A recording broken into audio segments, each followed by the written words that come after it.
gonna believe it because I'm gonna show it to you, but your mind is gonna be like, what?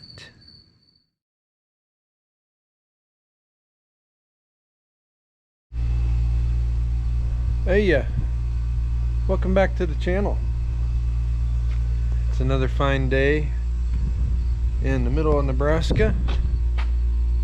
Unfortunately, about the first half of our day today is gonna be a little gross. We're gonna tackle the headliner in Goldy, the 68 Ford Falcon, and it's gotta come out. And the Mises, they've been living in there. They're not in there now. Well, some of their, previous generations might be still in there, but it's got to come out, and we'll walk you through that process.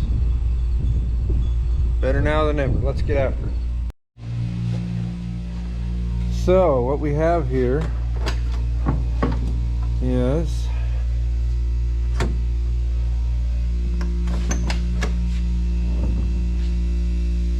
headlinerage. We got to take the A-pillar moldings down. The A-pillar moldings down. We'll get these little clips at the top of the B-pillar. The C-pillar looks like just the windlace is going to hold it up. We do have the go into town jacket hooker here, and one on the other side. Dome light's got to come down, and then once the windlace comes down, then it'll get gross. So, but yeah, let's put you on a tripod here, and we'll get to work.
Okay, so got everything that's kind of holding the edge of this in removed and loosened, and now comes the gross part. It's already started to drop nasties out of here. There's a pretty big nest up in that corner. You can see the holes where they've been living, and it smells in there. So it's got to come out, but we'll get it here. I'm going to try to kind of, my goal is to just kind of reach in there from the outside and let it all, not on me, but I just don't know.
Well, I mean, so far so good. It's gross, but mostly the gross is on my arms. So kind of I call this phase one. The headliner is down, and a lot of the Mises grossness is down. It would not have been appropriate or cool or justified or nice. It would not have been nice to try and even consider passing this car on to the next owner. Yeah. With this headliner and what it contained, you know, riding around with them above their head. No matter how much you could try and mask the smell, that wasn't going to happen. Plus, could have been a health hazard or something. I don't know. But here's what we got. Just as bad as we thought it might be. Just loads of mouse crap. I don't see any, you know. Oh, yep. Yeah. Oh, rest in peace. I hate you. Yeah. Yeah. You're dead. Front's the same, you know. And what they do is they'll chew the insulation, but they also, mice will, they gather.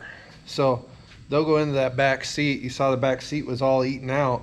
They'll take the material from the back seat and they'll take it other places in whatever structure they're living in at the time, and then they'll build little nests and houses and beds and whatever, and just consistently rip stuff apart and carry it to different places. That's the driver's side.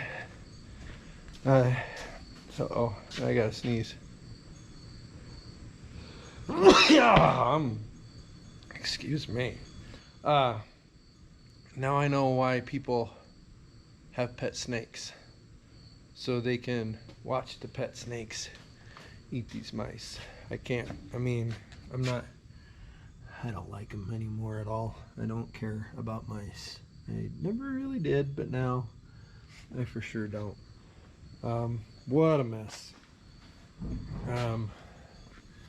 Yeah, this whole front edge up here from passenger to driver was all full of mouse nests along both sides, full of mouse nests along the back. And then you can see in this area, you know, those were, you know, squared off rectangular pieces of insulation that were glued to the roof of the car, and then the mice just chew into it and carry it around and everything else. But we're gonna scrape all that off and get all the little trimmings and poops and everything vacuumed up, and then we'll hit that with some urine neutralizer spray, get it all cleaned up, and hopefully that'll really help with what's left of the odor in here. There's not much, but that's definitely where it was coming from.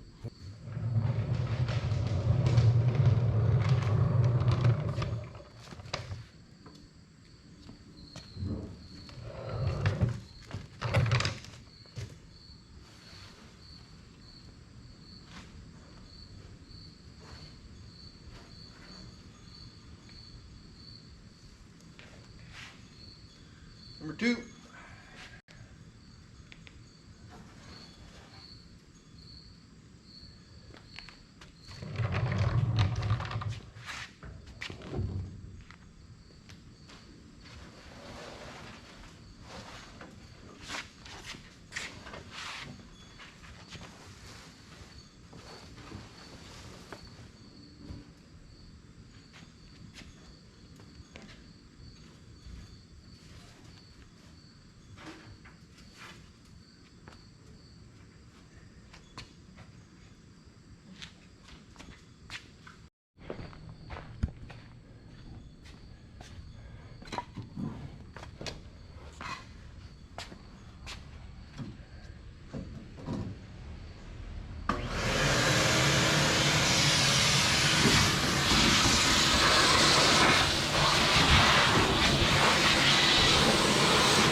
kind of at a watch and weight standpoint, I guess. Vacuumed everything out. Got the big chunks off of the ceiling. What I did then, vacuumed it again, and then we sprayed down everywhere the mouse highways, all around. Mouse highway here, across the back, mouse highway in front, and across the front, across the top of the windshield. So we cleaned that all up with some Simple Green. By the way, why doesn't anybody use Simple Green anymore? It's great stuff. It was biodegradable before biodegradable was cool, but really has a great scent and really, you know, cleans well and deodorizes extremely well. And then we hit it with a little bit of enzymatic odor remover. That's the stuff that you would use on your carpet in your home. Fun fact, it works good on hard surfaces too. And what it does is the enzymes, or what it's supposed to do, is the enzymes get in there and electromagically, or just magically, neutralize the P enzymes. And it really helps out with not only stopping the bad things that the ammonia and other bad chemicals in animal urine can do to metal, but it also helps to reduce the smell, and does a very good job of that. So what you do is you spray it on wet, and then you just have to kind of wait. So that's why we're in wait mode. Hi, Shot Dog Mackie, what you got to say? We're mad at Mises today, aren't we? Yeah. No, I'm not mad at you. Yeah, we're mad at Mises, huh? Are you a good boy?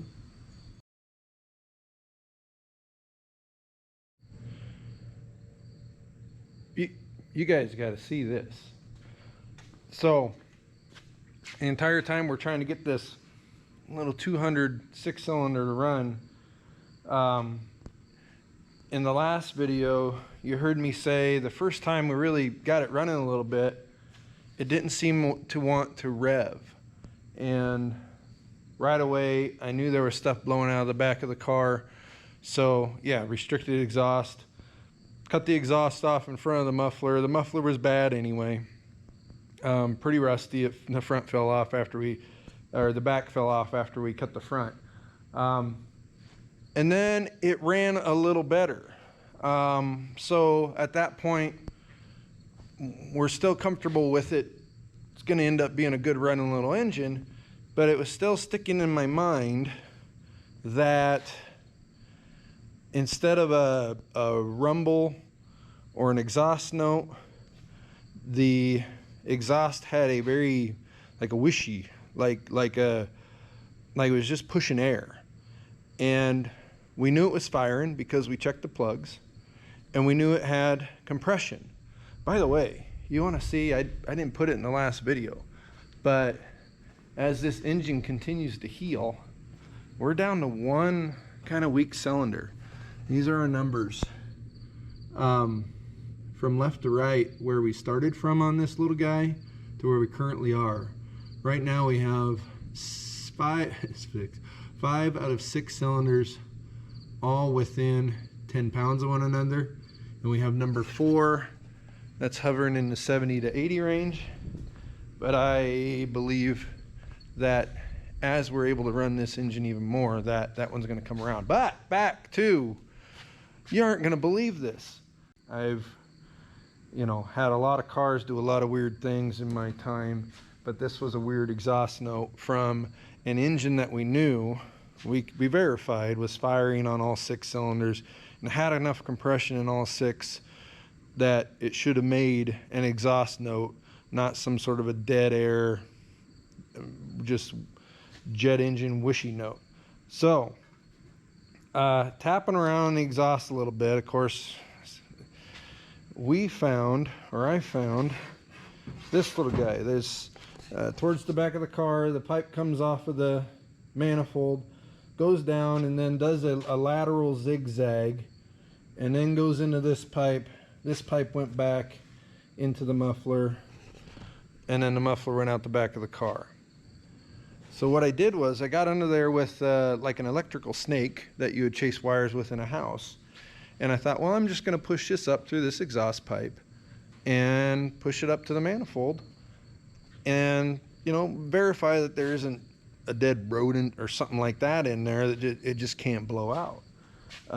Because I really am thinking there's a restriction. And in doing so, I couldn't get by this section. This is at the back of the, no, this is at the back of the car here. From this pipe, this came across, this came apart as I was cutting it. I couldn't get through this section here. I'd get around this bend and then I'd hit something here every time. But it wasn't soft like a mouse nest or a dead animal or anything like that. So as I'm cutting this section between the curvy piece here and the muffler falls off. So that's a problem there. You see this, you know, crunching down on this. Whoever did some work here, it's not factory. It got some work sometime down the road. And then though, thanks to my handy light, I can look in here. But then you look down in here and look, there's some sort of protrusion into the exhaust pipe. You don't see it on the outside, but what you do see here is and it's all rusty and dirty and stuff, but there is a definite change in diameter right here. There's some flatness right here, and then another change neck down here. I don't know what they did, but we're gonna cut this guy in half, and I about guarantee you that when this car finally was parked, it probably went for some exhaust service, and whoever did the work probably did a poor job, and it never ran the same since, and the people just got tired of it and eventually parked the car. But first, we're going to cut this sucker in half and see what's going on. You are not going to believe this. I mean, you're going to believe it because I'm going to show it to you, but your mind is going to be like, what? What? So, just to recap,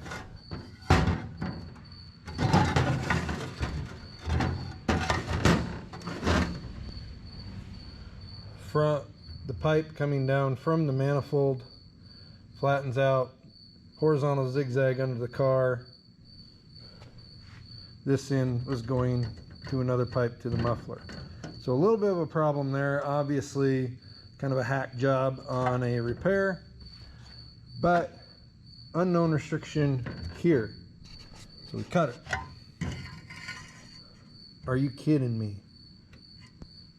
It is entirely plugged off. Somehow another piece of tubing got sleeved into here and it's completely crushed. But the outside tube isn't. It makes absolutely no sense. And then you think, well, maybe the other side isn't so bad. No, it's the same dang way.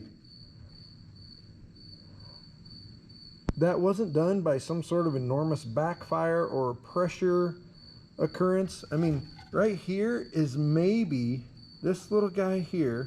It's about, at the most, a 1/4 inch this way and maybe a 1/2 inch this way. That's the only place where exhaust could flow on this car. The rest is just entirely blocked off down in there. Let me get a little better angle here. There you go. That seals all the way up. Never have I ever seen such a thing. So obviously our little 6 is going to run way better the next time we fire it. I'm going to try and be patient. We should have a radiator sometime today, and if we can get the other hose, then we can get some coolant in the coolant system and start to run it with coolant. But oh my god, I can't imagine. Thing was probably overheating, had no power, and they were probably at their wits' end. Probably tried a lot of things to fix it, and in the end, it was a botched exhaust job. I'm not aware of a way, you know, without on purpose collapsing that pipe, that it could have happened. If you're in the exhaust industry and you've seen this before, please comment, because this is a brand new one for me. I've been working on cars and trucks, new and old, motorcycles, ATVs, boats, for crying out loud. Never have I ever seen an exhaust end up like that without somebody doing it on purpose. And unfortunately, it caused whoever used to own this car to get so frustrated they probably just sold it off or parked it and forgot about it. But I'm pleased we found the problem. Thanks for following along with us. If you want to see more weird stuff like this that we find when we're rescuing these cars, keep watching, because about every single one has some sort of a little quirk or oddity or bizarre thing that probably attributed to the previous owner giving up on the poor thing. But yeah, so we've got a huge problem found. I can't wait to fire up this engine again. Again, like, subscribe, comment. We'll reply to your comments. We're definitely on the road to recovery. As soon as I can, even if I don't get the radiator today, later on today, we're gonna fire it up again and let her rip, because I just can't wait. Okay, so the radiator should be here, but the other hose is not going to make it today. So I can't wait. I got to hear this thing run now that it can breathe. So let's take a quick listen. We'll run it just a little bit and not get it too hot, but I'm excited. Let's see what happens.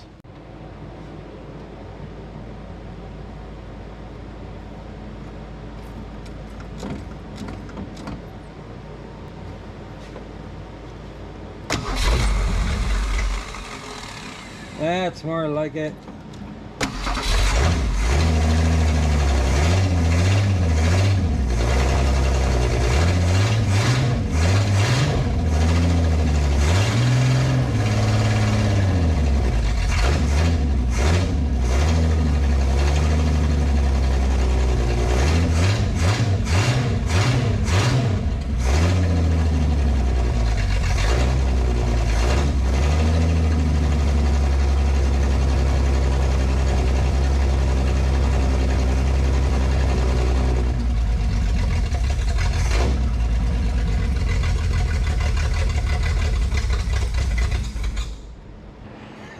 What a difference. Now she rips. And ironically, just because of it's not that back pressure has somewhere to go, it's not heating up near as fast either. But that's all we're gonna do. Yeah, you know, golly, huge weight off my shoulder to hear it actually run like it's supposed to. So we're hopefully gonna get more parts tomorrow, over the weekend, and we'll keep updating. It's gonna be awesome.